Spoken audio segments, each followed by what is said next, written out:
Hello, and welcome to Law, Public Safety, Corrections, and Security Career Choice Panel Discussion. We are very excited to have our panelists and our participants with us today. To get things started, we'd like to know how you are joining us. So at this time, please let us know if you are joining us as an individual attendee or if you are participating as a class via the poll on your screen.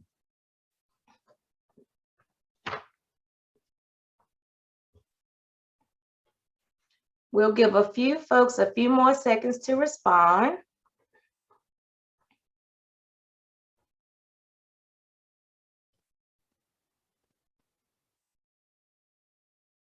And it looks like we have an even break today.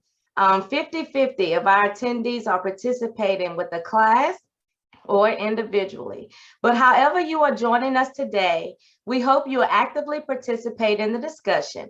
While you cannot chat with our panelists via the chat feature, you can and you are encouraged to submit questions for the panel or particular panelists via the Q&A feature.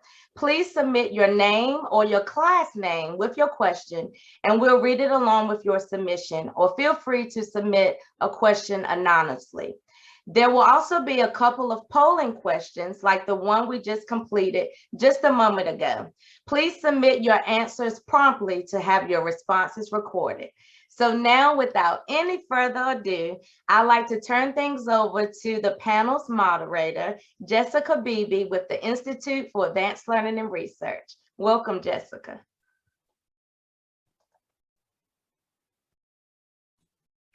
Good morning again, and welcome to the Law, Public Safety, Corrections, and Security panel.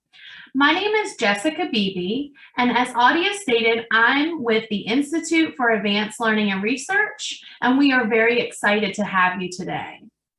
I'm going to give each panelist an opportunity to introduce themselves to you today, and also tell you what organization they're from.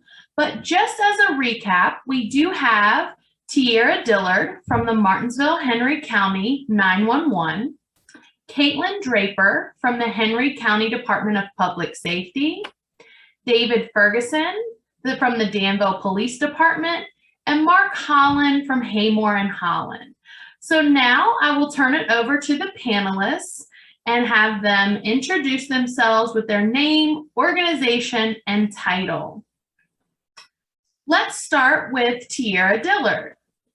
My name is Tierra Dillard. I work for the Martinsville-Henry County 911 Center, and I am the Deputy Director there.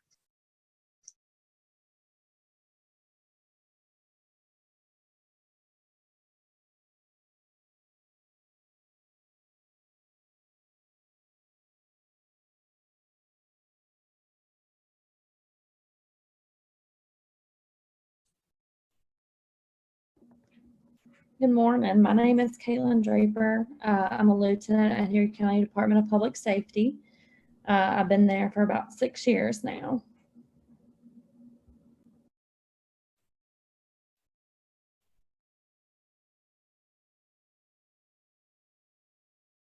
Good morning, everybody. I'm Sergeant D.C. Ferguson for the Danville Police Department. I'm in charge of the Community Engagement Unit, and I have been with the Danville Police Department for 20 years now.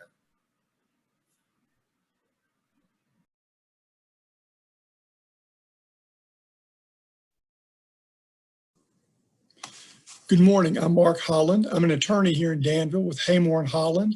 I've been practicing law for about 30 years here in Danville, and I don't have any photographs of what I do. I'm sorry. Thank you all for that brief introduction. Could you all, and we'll go in the same order that we showed on the PowerPoint, could you all describe briefly what you do in a big picture way? So starting with Tierra Dillard. Okay. As Deputy Director, I do a lot of administrative functions, do a lot of paying the bills and a lot of behind the scene things.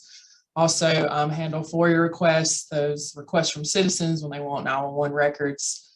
That's my job title, but I do a lot of dispatching, especially when we're shorthanded. So we're down a couple employees now. We're going to have a couple openings. So I'm doing a lot of dispatching. So I'm sitting in the seat anywhere from 8 to 12 hours and just one of the workers. So I do a lot of different things.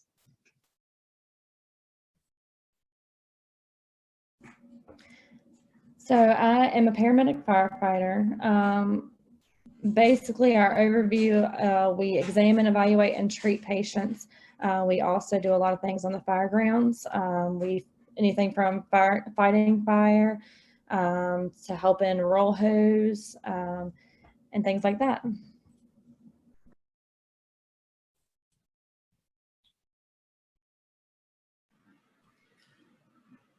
All right, like I said, I'm in charge of community engagement. So it's not all fun and games like that picture right there, but we were doing a community engagement function at the nail shop so we can reach out to our Asian community.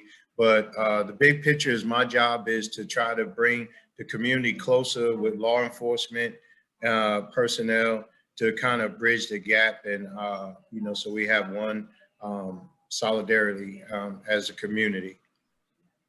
So I put together functions like we had the Youth Police Academy. That's a picture right there where all the students, we actually took them to General District Court one morning. They got to sit through the morning proceedings, and then other fun events like we had our first annual Bikes on the Main, which was a bike show with motorcycles and ATVs and four-wheelers and stuff like that. So just anything we could do to kind of get the community together.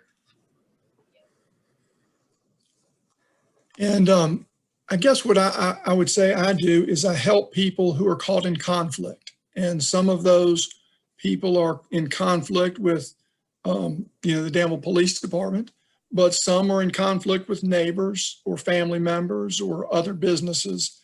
And so my typical day is generally helping people sort out the conflict that they're in and trying to solve it for them.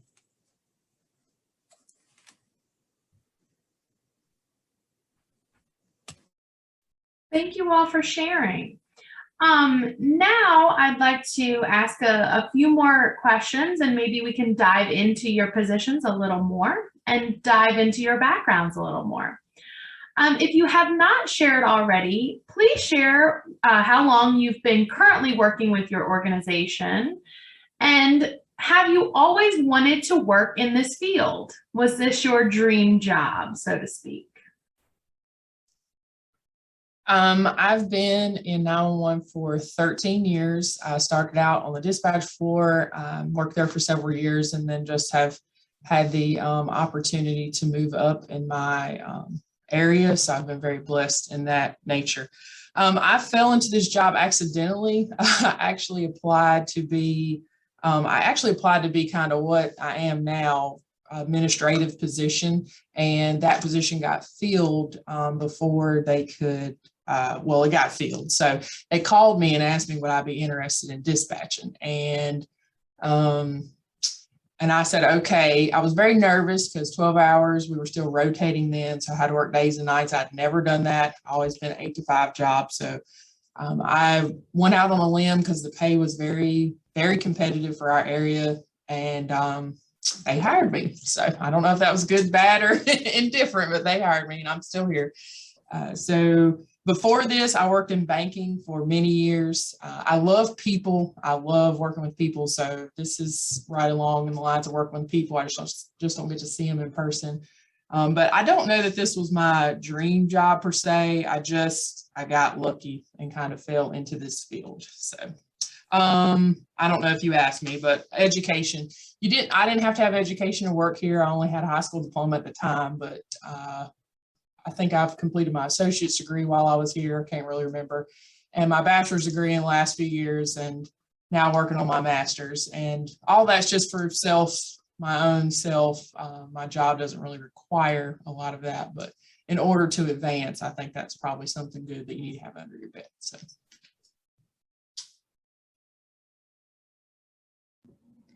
So I started in EMS around 10 years ago. I got hired at public safety 6 years ago. I actually started when I was in high school volunteering at a local rescue squad. And then I got an internship with Martinsville Fire Department.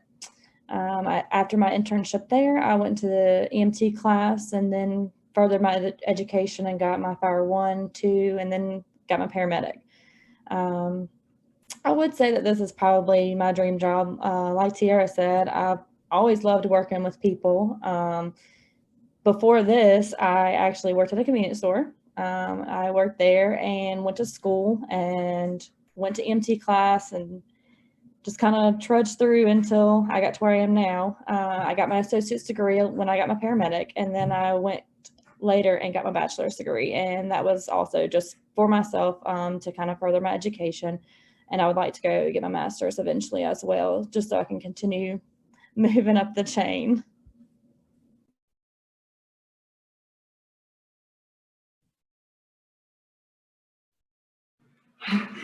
I can't necessarily say that this was my dream job. It was something that my father did when I was younger. He was a police officer. But after me coming out of school, I was always in management. So I worked for Continental Airlines, and I went into management. When I moved to Virginia, I went into management for Dam River Mills, Kmart, and Walmart. So during my time at Walmart was when I put in an application for the police department. You don't necessarily need a degree to get onto the police department. You do have to have a high school diploma. They will help you continue in your education, which I have truly taken advantage of. You'd be surprised how much money you can save. But it does make a difference on your pay scale, whether you have that education or not. But typically you do not. But I do love this job. It's something that you can't really explain. It's very rewarding. And now it's kind of like a tradition because I did it because my father did it, and I used to love to see him get dressed and go to work, in the daytime. And now also my son is a police officer for the Danville Police Department. So it's pretty rewarding. I like it. Yeah, I think I might have to say this is my dream job. When I was in high school, I thought about being either an attorney, a 7th and 8th grade history teacher, or a Episcopal priest. And I think all of them have there's an educational component in helping people and guiding people. And quite frankly, for the students, I went with the one where I thought I could make the most money. And I think there's no doubt that that's the one to make the most money. I don't know if it's the one where you can do the most good. And so as I get older, I do start wondering, did I go the right way? And I wonder, should I become a teacher? Your teachers, as you get older, you'll recognize just how important they are in your life. But all three of those, I would have had to go on to college, which I did do, and grad school. And so I had to do a lot of studying and a lot of homework for a long time and do that at a high level. But it is rewarding. It's a very rewarding job. And I would encourage any of you who are thinking about doing it to pursue it. When I was in high school, they had a job fair at Martinsville High School where I graduated. And I didn't go to the lawyer section because I didn't think that my grades were good enough. And so I went to the writing career day. But you don't have to be a straight A student in high school to go to law school. You just have to graduate from high school. And so if you're interested in it at all, I'd encourage you to look into it. It's been a very rewarding job, and I've been able to help a lot of people. Thanks, Jessica. Thank you all. That gives us a little bit more insight into you and your positions. We're gonna do a second poll to get some of the students involved in asking questions. We don't have any questions currently in the Q&A, so we're going to ask two questions. One, did you know any of the organizations represented on today's panel before today? And then 2, what were you most surprised to learn about from our panelists' introductions? So we're going to give the kids just a few moments to answer.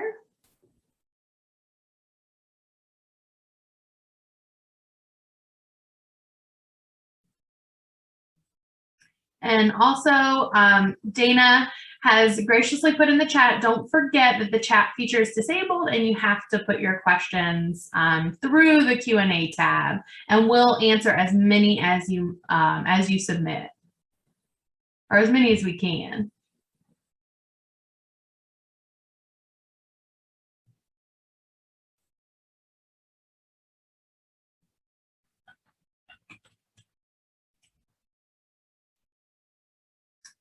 Okay, it looks like about 60% of today's students said yes, they did know. They had known about the panelists before today. And then what were they most surprised about?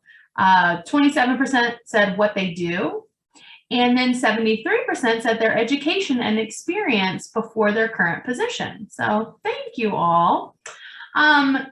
If I could also ask the panelists, what is one of the biggest challenges to your work?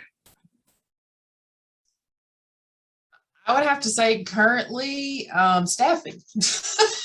I think that's probably going to be a common denominator for most public safety areas, but we work shift work. People get tired of that. We thankfully don't rotate anymore. So if you work days, you work days all the time. If you work nights, you work nights all the time. But it could be, the job is just stressful. It can be overwhelming. We deal with a lot of things. We had a call the other day where a child got hit by a vehicle getting off the school bus.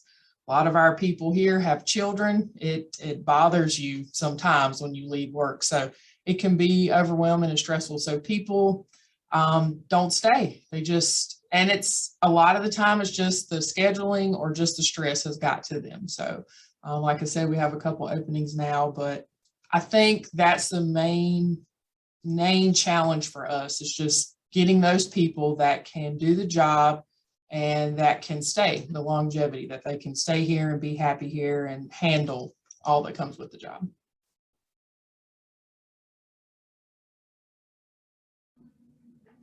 I would definitely say that I have to agree with Tierra. We're going through a lot of the same thing that the dispatchers are going through with staffing and everything. Sometimes people just don't like the shifts that we work. We work 12-hour shifts. I actually work 12-hour night shifts. We have 12-hour day shifts as well, but sometimes people want to work 24 hours instead. A lot of our surrounding agencies do work 24 hours, so they go there. Another thing that that's a challenge for us is we don't always know exactly what we're going to walk into. Dispatch will do an awesome job at telling us kind of what we are to be prepared for, but sometimes the callers don't always give all that information that you need to know before we get there. And dispatch can't always tell you either. They don't know what the living conditions are like when you get there. They don't know if the house has power. They don't know anything like that. So sometimes that's a challenge as well.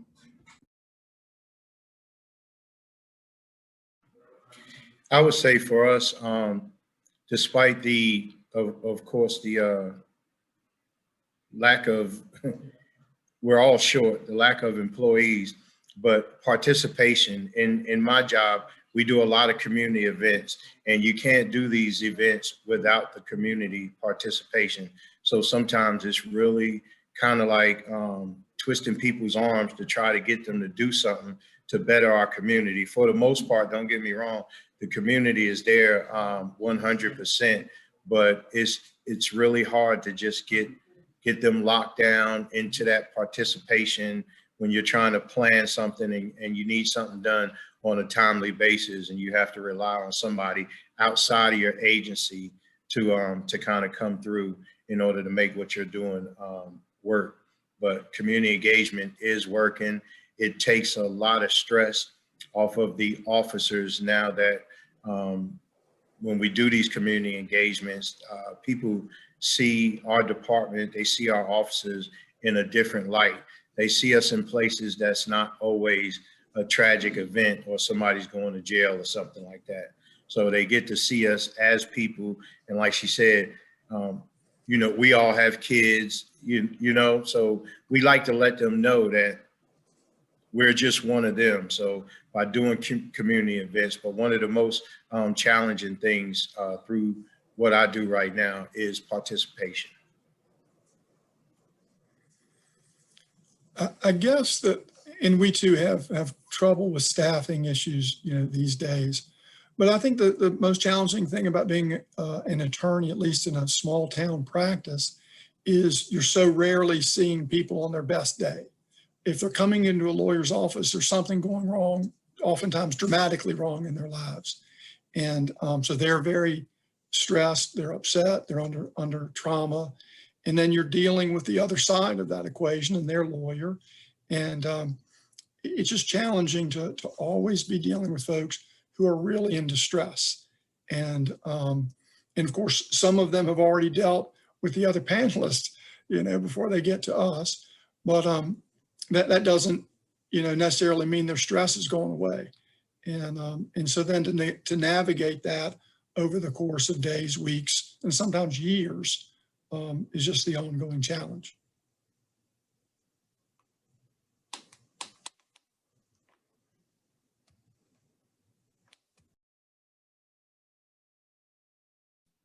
Thank you all for that. The next question is a two-parter. I do want to answer Kara's question that she submitted through the Q&A. Thank you, Kara. And she's asking about the salaries for each of your careers. And if you could share even a range, like a salary range for the students to better understand that for either your position or your specific career. And also if you could share a benefit that you get out of your job other than salary that they might not know about. We're advertising, so I can be pretty exact about our salary. Starting salary is $32,594 for dispatchers. Again, all is required is a high school diploma. You don't have to have any after high school education to work here. We'll hire you right out of high school. Older, or not older, but more seasoned dispatchers, they can get up into the $36,000 range. There's a good range for just the dispatcher. So again, for that education, it's a great salary for our area, especially. And something that I get out of my job that you might not know. Okay.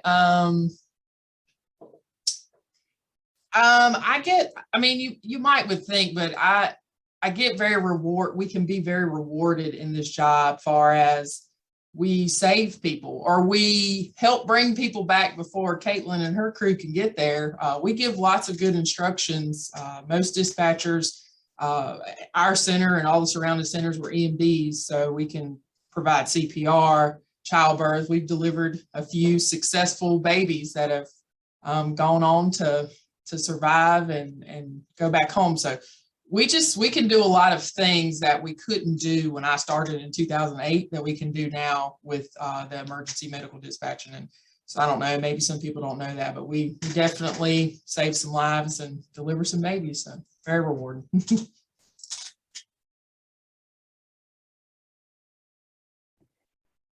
So our salary, it is definitely certification based. So it starts anywhere for about 25 to around 42 to 43,000 a year. And like I said, it's certification based. So our lowest certification level would be your EMTB.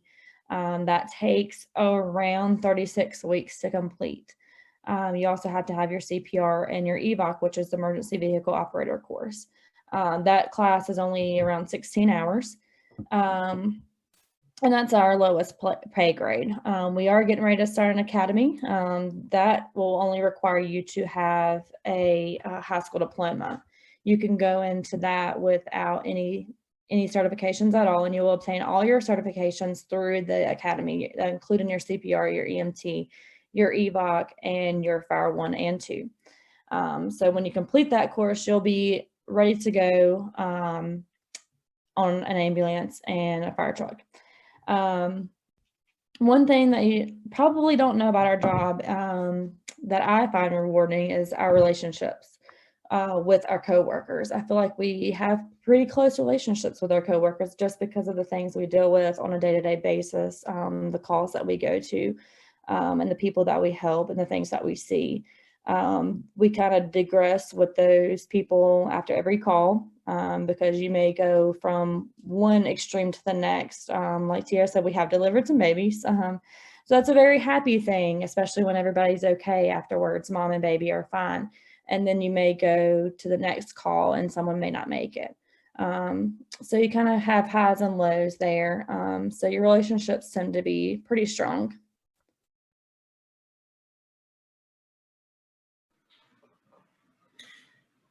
Now, I'm really excited about this. So starting on Friday, the Danville Police Department salary starting pay is $45,333 to start. And that's straight out of high school. What people may not know is we send you to the academy. We teach you what we want you to know. It's a 6-month academy, 23 weeks, but it is not a military type academy. You go back and forth every day, Monday through Friday. You do some night classes and some stuff has to be done on the weekend, but you can obtain your certification through DCJS by going to the academy. And something else people don't know about the Danville Police Department or the city of Danville, we have our own, Med Express. We have our own, we have what they call prime, it's not prime care. Anyway, you can go to the doctor and it doesn't cost, if you're a city employee, you or your family can go to the doctor and it will not cost you anything for any pre-existing condition. If something was to arise outside of the norm of anything else, there's just a $25 fee. You never receive a bill or anything like that. So if you need x-rays or something like that, she will refer you to another doctor. But, we do have our own physician and she's a nurse practitioner, and it's saved me so much money having that. And now with the salary, we literally have people that what they have to do now is take our old starting salary and raise it up to $45,000. So we literally have several officers that are getting ready to get a $9,000 raise on Friday.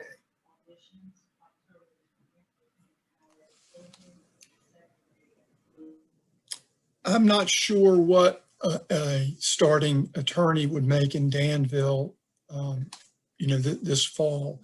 I think if you were at legal aid or the Commonwealth's Attorney's Office or the Public Defender's Office or an associate with one of the law firms, there's a chance that, like these other jobs, it would be in the $40,000 range. And that's after 4 years of college and 3 years of law school. But then after that, here in Danville, you could see your salary go from $40,000 to 10 times that. You can be making, and many of us make, hundreds of thousands of dollars. And so you have to put in the time to get the job, and you have to put in the time once you have the job, but it can be lucrative. A former partner of mine moved to Richmond, and I'm fairly certain he's making $1 million a year. And I think he's been making $1 million a year for several years. Isn't that crazy? Just crazy. Maybe I should move to Richmond, but anyway, so there is money to be made. Did you ask us something that we enjoy doing, or and I guess again, it's just helping people. When people come in and they think that their marriage is falling apart, as lawyers, we can take those marriages down. Getting a divorce is a simple thing for a lawyer to do, but when you can help them save that marriage, that's really special. And when you can help a family repair itself that comes in for other reasons, it's really helpful. And it kind of makes some of the long hours getting into this job worthwhile.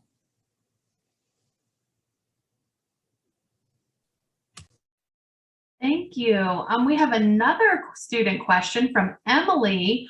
What is the hardest thing about your job? I would say for me personally, and I think most of us, if you have something going on kind of tragic in your own life, I lost a sibling to something kind of tragic, and you come back to work, it's kind of hard to separate what's going on in your life and then something coming to work and happen. So 2 or 3 weeks after that, I took a accident, and it was a young lady who was not going to make it. And the lady on scene was kind of calling in and giving me all the information, telling me what she was seeing. I was trying to help her, but it's hard. We just deal with some difficult stuff. And even on the phone, I know we're not seeing it and we're not responding to it, but it is very traumatic. So I think that's very difficult when something in your own life kind of lines up with what's happening at work, and it can make it a little overwhelming. So that would be it's pretty difficult for me. Probably the hardest thing in my field would be some of the things that we see. Some of the things that we see is not what an average person sees on a daily basis, if ever in their life. Sometimes that can be hard to cope with. But there is definitely people out there that are willing to listen and help you get through that if you need. But yeah, that's probably one of the hardest things in our field. And then it can affect you differently than it may affect someone else. And then, like Tierra said, if you have things going on outside at home and things like that, that can also affect how you perform on your job.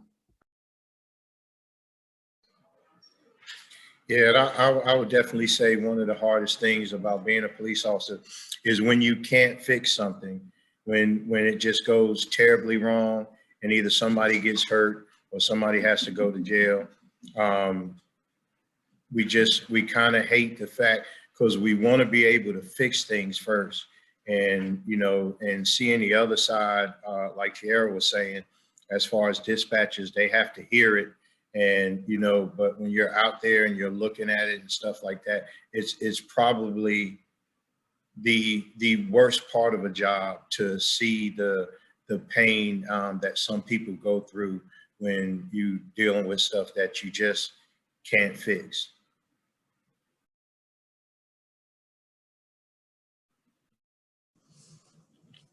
Yeah, I'd have to ditto that. It's just people come to you. That's why they're here, is they come to us, they come to lawyers to fix things and to make things right. They've been wronged perhaps. And to carry that, to try to find a solution, to try and fix it, and to try and help people is just incredibly stressful, because you don't always think of it immediately. You have to do research, you have to do background checks. You just have to work really hard to try to find a solution and try and fix things.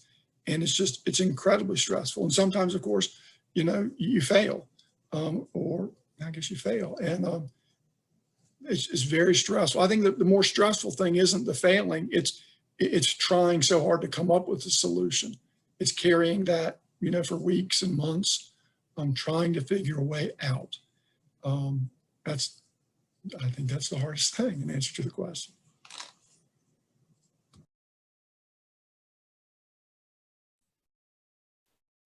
Thank you. I think it's always good before you go into any profession to learn about the highs and the lows. And you all deal with a lot of stressful situations. So thank you for sharing that. We have another student question in the chat. Has there ever been a time where you wanted to quit your job because it was stressful, or even leave the field that you're in? And please feel free to share as much as you like or as little as you'd like. I thought I quit my job yesterday, but if anybody's being honest, obviously there are days where you walk out of here and you're like, you know what, that was enough. I could probably do something else. I'll say as I've furthered my education some, I feel like I'm a viable resource. Maybe I could do something else, but Kaitlyn mentioned coworkers and just having relationships with people. I think that'd be the hardest thing, to leave my people. So I do love my job.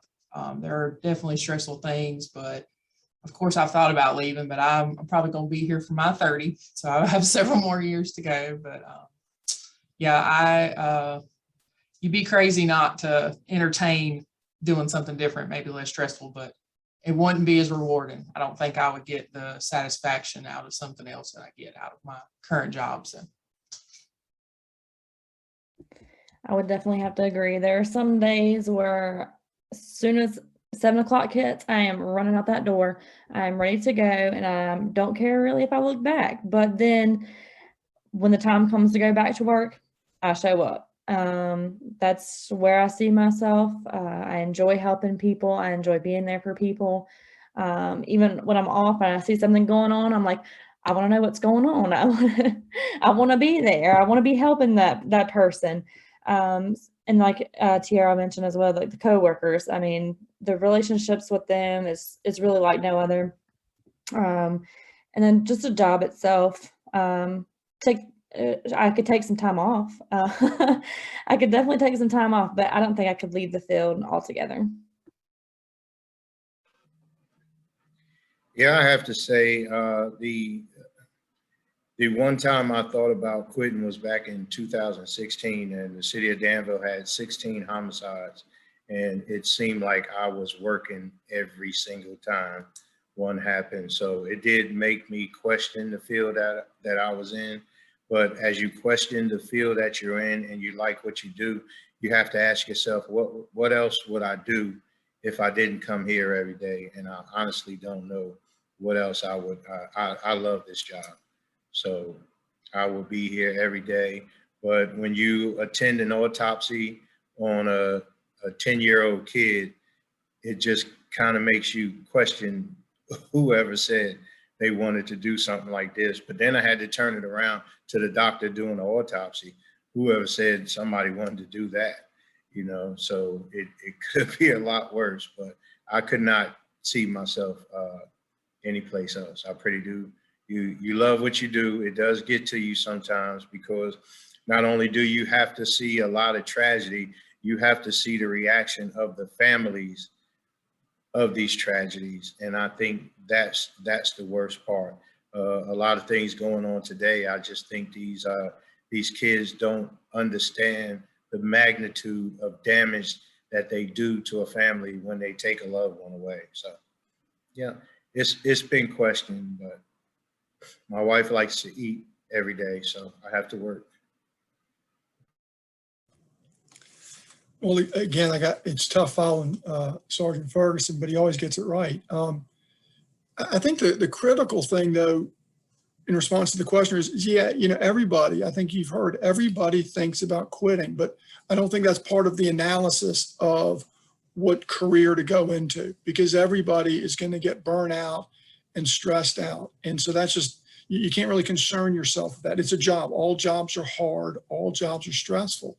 And so that's why I like it when kids play sports when they're in high school, because the thing about sports, you're not learning to win. You're learning how to suffer through the hard times, because the hard times are going to come. And you need to then turn to your teammates, like you've heard all of us on the panel say, and your teammates get you through, and you live to fight another day. And yeah, do I hope to retire? Sure, I do. But until then, we come back to work, and you just put your nose to the grindstone and you do your best. And so again, any career, you could go to any career, people are going to want to quit their jobs at certain times, but you can't think about that when you're picking your career path. You need to look at the other things, which is, the good we do. Hope that's responsive. Thank you all. So before we wrap up the session, I want to give you guys a last rapid fire question. What is your best advice for someone entering this field?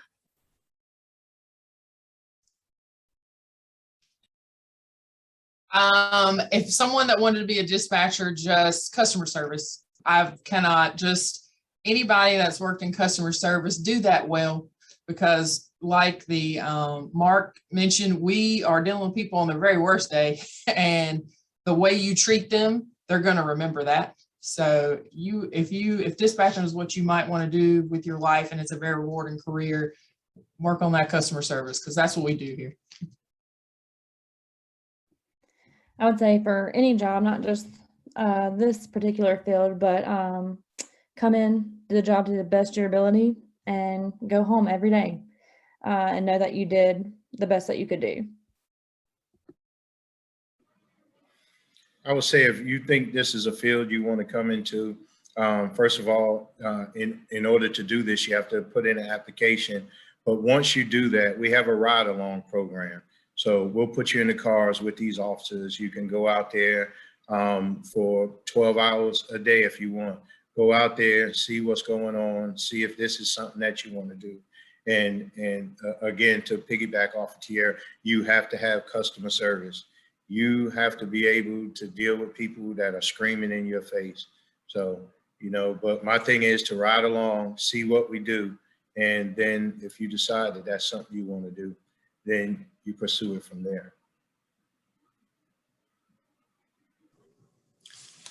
I think that my advice to anyone who's listening would be to challenge yourself. If you are thinking about becoming a lawyer and you're in high school now, it's going to get harder for a number of years, many years. And so you need to challenge yourself now. You need to take the hardest classes you can take right now, and that will get you in a better college. And then in college, you need to take the hardest classes you can take, and that will get you into law school. And you need to be curious. You need to look into things and question things and be the sort of person who's always curious about life and exploring life. And if you explore things and challenge yourself, then you're going to put yourself in a position to then be a good attorney once you get there, and then continue to challenge yourself and be curious from day one, because it doesn't get easier when you start. It's awful hard. That is all great advice. I want to pass on my thanks to all of you all, and thank you to all the students. I'm going to turn things back to our staff, Audia and Dana. Thank you, Jessica. For our students, we hope that you were exposed to some new careers today and organizations in our region. You can continue your career exploration through Major Clarity and the Career Choice website and activities. Remember, the more you engage, the more you learn. This panel counts as an activity towards Career Choice gear, as do the other panels, the scavenger hunt, and the survey. Be on the lookout for that coming Thursday. Thank you to our moderator, our panelists, teachers, and sponsors who made today's discussion possible. We couldn't bring Career Choice to our regional students without you.